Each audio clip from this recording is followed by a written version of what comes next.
Hello everyone. मैं हूं आपकी मेंटर श्रद्धा और आप सभी के साथ फिर से हूं एक बार फीवर टॉपिक का सेकंड पार्ट लेकर। आज के वीडियो में हम लोग पढ़ने वाले हैं स्टेजेस ऑफ फीवर और उसके बाद उसके सिम्टम्स और उसके बाद नर्सिंग केयर इम्पोर्टेंटली। ओके, तो सबसे पहले स्टार्ट करते हैं प्रोड्रोमल स्टेज से। प्रोड्रोमल स्टेज जो है वो आती है बिफोर राइगर या बिफोर शिवरिंग स्टेज आती है। पेशेंट की बॉडी कूल होने लगेगी, कफ कोल्ड वाले सिम्टम्स आएंगे, वैसोकंस्ट्रिक्शन होगा। वैसोकंस्ट्रिक्शन का मतलब होता है ब्लड वेसल्स का सिकुड़ जाना। ठीक है, ओके। उसके बाद है थोड़ा फटीग और हेडेक भी हो सकता है। टेम्परेचर लो हो जाएगा। उसके नेक्स्ट आती है stage cold stage. Cold stage में आपको पता है अभी वैसोकंस्ट्रिक्शन हुआ था, तो इसका मतलब पेशेंट को ठंडक लगने लगेगी, शिवरिंग होगी और जो शेक होगा, बॉडी जो है शेक होने लगेगी और चैटरिंग ऑफ टीथ भी होने लगेगा, यानी कि दांत कटकटाना। ठीक है, ओके। उसके नेक्स्ट इसका कोल्ड स्टेज में नेक्स्ट चीजें और हम क्या ऑब्जर्व कर सकते हैं, स्किन जो है पेल कोल्ड कामी होने लगेगी। उसके बाद अगर हम देखें नेक्स्ट और क्या सिम्टम आ सकता है, क्यों कुछ मिनट तक ये स्टेज रह सकता है या फिर 1 घंटे तक भी ये कंटिन्यू हो सकता है। अगर हम कोल्ड स्टेज की बात करें, जब पेशेंट को ठंडी लगने लगती है उसके बाद क्या होता है फीवर में, आपने अगर ऑब्जर्व किया हो तो हॉट स्टेज आता है, फिर अचानक से पेशेंट को गर्मी लगने लगेगी, जो बॉडी टेम्परेचर है हाई हो जाएगा, वैसो डायलेशन हो जाएगा। अभी यहाँ पे क्या हुआ था, बॉडी पेल हुई थी कोल्ड स्टेज में, अब हॉट स्टेज में बॉडी जो है या फेस जो है फ्लश रेड होने लगेगा और कोटेड माउथ होगा, डिहाइड्रेशन होगा, वैसोडाइलेशन मैंने आपको बताया होगा, और फीलिंग ऑफ टायर्डनेस, वीकनेस, गर्मी, हॉटनेस, बहुत ज्यादा हीट पेशेंट को फील होगी। एक पीक पॉइंट पर आकर, ठीक है, टेम्परेचर जो है एक पीक पॉइंट पर आकर हाइपोथैलेमस हमारी थर्मोस्टेट, हमारा जो मैकेनिज्म है उसको सेट कर देती है टू किल द पायरोजन। ठीक है, जो पायरोजन का मतलब होता है फीवर कॉजिंग ऑर्गेनिज्म। जो हमारी हाइपोथैलेमस है बेटा, वो इस चीज को आइडेंटिफाई करने के लिए तो उतना एबल नहीं है, पर उस चीज के लिए रिएक्ट करने के लिए एबल है ना, इन्फेक्शन के अगेंस्ट रिएक्ट करने के लिए एबल है कि अपनी बॉडी को पूरा गर्म कर देगी, एक हाईएस्ट टेम्परेचर पे सेट कर देगी, जिससे कि वो जो फीवर कॉजिंग जो पैथोजन है, पायरोजन है, वो किल हो जाएं। उसके आगे पेशेंट को क्या लगेगा, फटीग और वीकनेस लगेगी। ठीक है, इसलिए क्योंकि बॉडी ने अभी बहुत शिवरिंग की है, जो एनर्जी थी वो लूज हुई है। उसके बाद आएगा डिफरवेसेंस फेज। डिफरवेसेंस फेज का मतलब है डिक्लाइनिंग फेज। पेशेंट का जो नॉर्मल टेम्परेचर है वो अक्वायर कर सकता है पेशेंट। फटीग और जो टायर्डनेस है वो कंटिन्यू रहेगी। ठीक है, पेशेंट अब केवल जो टेम्परेचर है वो थोड़ा कूल होने लगेगा, बॉडी जो है नॉर्मलाइज होने लगेगी। रिलीफ पेशेंट को अब थोड़ा सा फील होगा और जो टायर्डनेस है वो कंटिन्यूड है, मैंने आपको बताया भी, वो इसलिए क्योंकि एनर्जी सारी लूज हो चुकी है। अब हम देखते हैं एक बारी कि सिम्टम्स ओवरऑल क्या आते हैं। ठीक है, सिम्टम्स क्या आते हैं ओवरऑल, जनरल जो सिम्टम्स है देखते हैं। चिल्स होगा, हेडेक होगा, ठीक है, जॉइंट पेन होगा, बॉडी एक होगा, मसल पेन होगा। अभी शिवरिंग हुई थी, इस वजह से ओवरऑल बॉडी ने क्या किया था, अपना एनर्जी लूज कर दिया था। वॉमिटिंग हो सकती है, नोजिया हो सकता है, anorexia, loss of apatite, patient खाना बंद कर देगा या फिर कम कर देगा। उसके बाद हम देखें तो डिहाइड्रेशन भी हो सकती है। कार्डियोवास्कुलर सिस्टम, अब बारी आती है कार्डियोवास्कुलर सिस्टम में क्या क्या चेंजेस होंगे। बॉडी के अंदर स्वेटिंग हुई है ना अभी, तो जो ब्लड वॉल्यूम है वो कम हो गया है। कम होने की वजह से क्या होगा, जो हार्ट है हमारा पंप कर रहा है ताकि हमारी बॉडी को ओवरऑल ब्लड पहुंच पाए। अब ब्लड वॉल्यूम ही कम है, तो हमारे हार्ट को बहुत तेज जोर लगाकर पंप करना होगा, इस वजह से टकीकार्डिया होगा। Tachycardia is increased heart rate above 100। ठीक है, इसलिए टकीकार्डिया होगा पेशेंट को।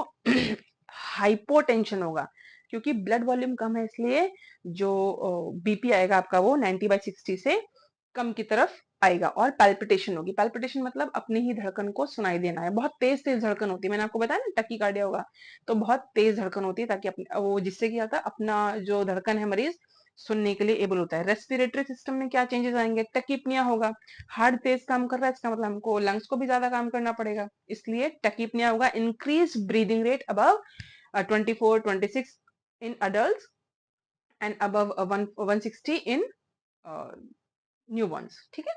ओके, चेस्ट पेन होगा, शॉर्टनेस ऑफ ब्रेथ होगी। चेस्ट पेन इसलिए होगा क्योंकि हार्ट और लंग्स दोनों ही बहुत ज्यादा काम कर रहे हैं।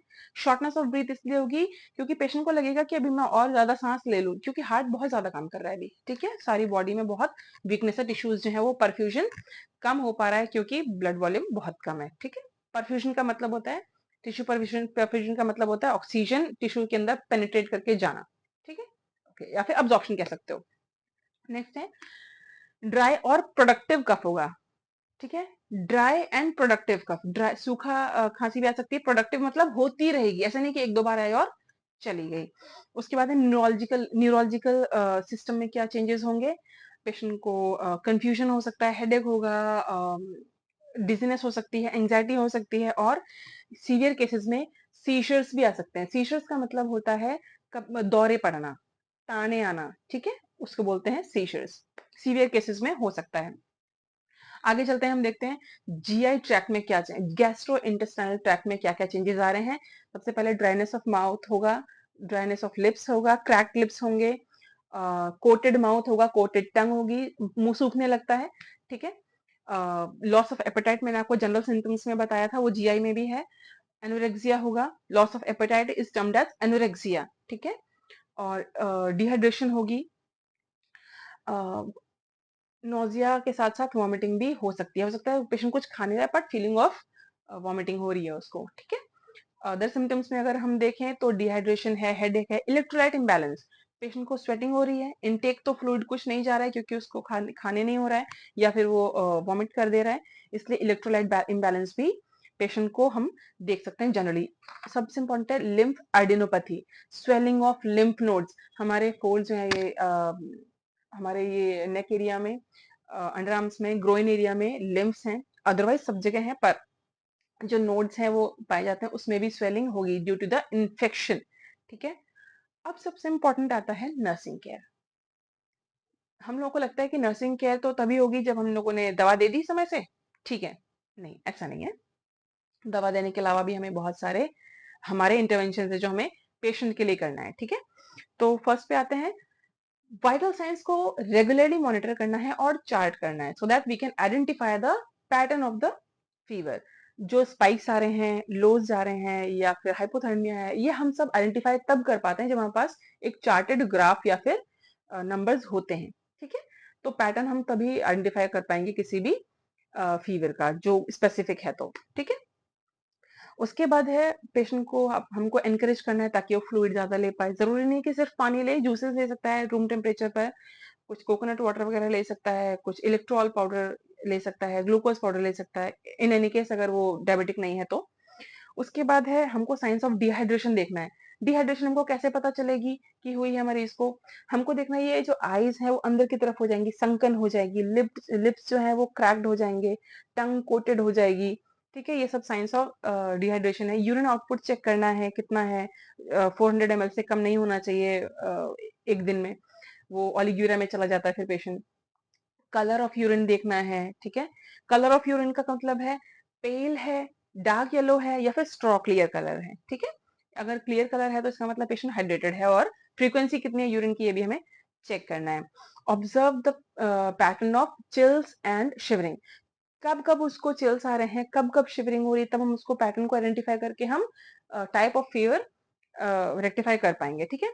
हेडेक उसको अगर है तो उसको थोड़ा आप मेडिसिन दे सकते हैं, एंटीपायरेटिक दे सकते हैं, जो भी एडवाइस की गई है आपके क्लिनिशियन के द्वारा। अब पेशेंट को नेक्स्ट क्या है, हम इंपॉर्टेंट चीज दे सकते हैं फीवर में, ये एट होम भी किया जा सकता है, टेपिड स्पंजिंग। टेपिड स्पंजिंग का मतलब है सादे पानी से मरीज का बदन पोंछना, स्पेशली फोल्ड्स पर, under the knee, groin area, under arms, behind the year, ये सब ऐसे एरिया है जहां पर हम लोग, और ये आपका फोरहेड, जहां पर हम लोग अगर स्पंज करते हैं तो फीवर रिड्यूस होने में हमारी हेल्प होती है, बहुत जल्दी रिड्यूस होता है, ठीक है। ओके, वेंटिलेटेड रूम रखना है पेशेंट का। वेंटिलेशन से क्या होगा, जो एयर है वो क्रॉस होती रहेगी और जो बॉडी टेम्परेचर है वो हमारा हल्का हल्का रिड्यूस होता रहेगा, इन्फेक्शन के चांसेस भी कम होंगे।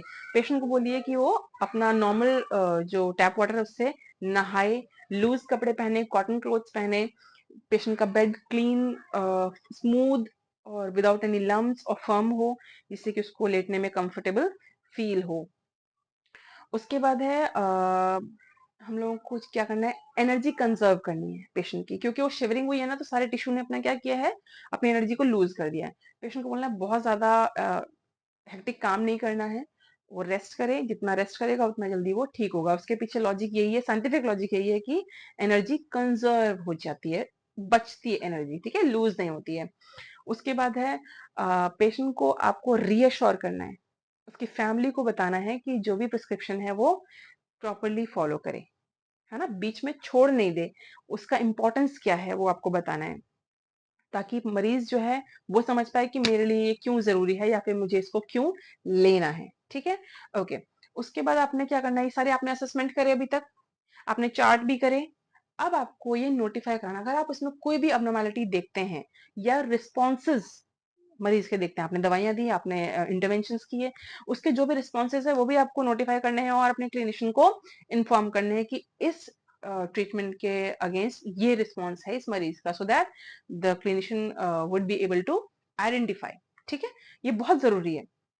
तो डियर लर्नर्स, मेरे को लगता है ऐसा कि आज जो आपने स्टेजेस ऑफ फीवर पढ़ी हैं या फिर नर्सिंग के या सिम्टम्स पढ़े, सिस्टमैटिक सिम्टम्स जो पढ़े हुए हैं हमने, वो आपके लिए वैल्यूएबल हो। तो आप अपना जो कीमती समय इसको सुनने में, पढ़ने में दे रहे हैं, आई होप कि आप उसको प्रैक्टिकली भी इम्प्लाई करेंगे, और आपको मेरा साथ इसलिए देना है ताकि मैं आपका साथ दे पाऊँ। तो हम मेरे चैनल को सब्सक्राइब कीजिए, वीडियो को लाइक कीजिए, और आपको कुछ भी आपको समझ में ना आया हो, कोई ऐसा वर्ड हो जो आपको जानना हो, आप कमेंट सेक्शन में जरूर बता सकते हैं, मैं उसका रिप्लाई जरूर करूंगी। जल्दी ही मिलेंगे नई वीडियो के साथ में। उसका मैं आपको टॉपिक अभी ही बता देती हूँ, फैक्टर्स अफेक्टिंग ब्लड प्रेशर।